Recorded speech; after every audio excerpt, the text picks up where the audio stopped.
Good morning, kids. I'm going to invite you to gather round. I am not Mr. Brian. I don't have a red sweater on. I've got a little more hair. I am not Mr. Brian, but I promise he's got a message for you today. I wanted to pop in for just a minute to talk a little bit about something that you're talking about in your Sunday school lessons right now. We're talking about joy in this season. Joy is one of those big feelings. Remember a few weeks ago we talked about sometimes having really big feelings and how scary sometimes big feelings like anger could be? Joy is another really big feeling. It's a big happy feeling, but it's not just happy, it's happy and full. It's joy.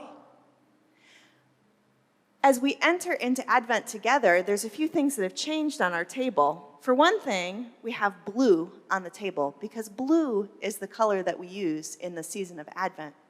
But there are two other things on this table that are really important for us today too.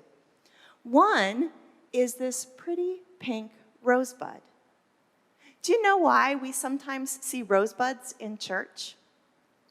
We see rosebuds in church when somebody has a baby. And this week we're celebrating because Leslie and Ralph Avery had their first grandchild. And her name is Colette Twyla. And we give thanks for everybody's health and wellness.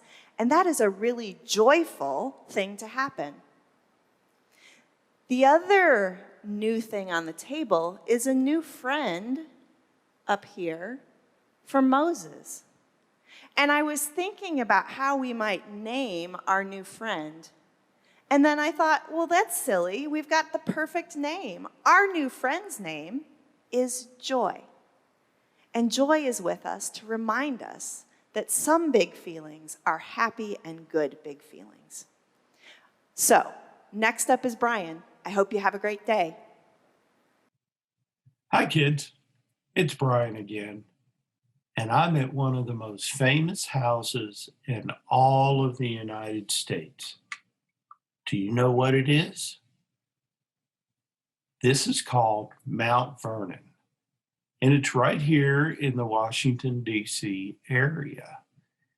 It's on the Potomac River, and it's a beautiful house. Do you know who lived here?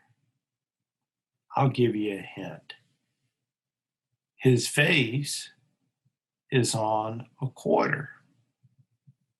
Yeah, that's right. It's George Washington's house.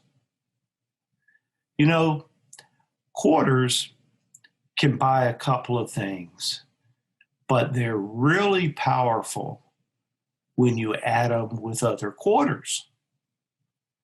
Did you know over the last 4 years, you've helped collect over 7,000 quarters that we've given the Board of Child Care to help other kids and youth?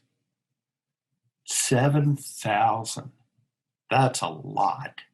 But to help you understand just how many 7,000 quarters is, if you stacked them one on top of the other, you would have a stack of quarters that is about 35 feet tall.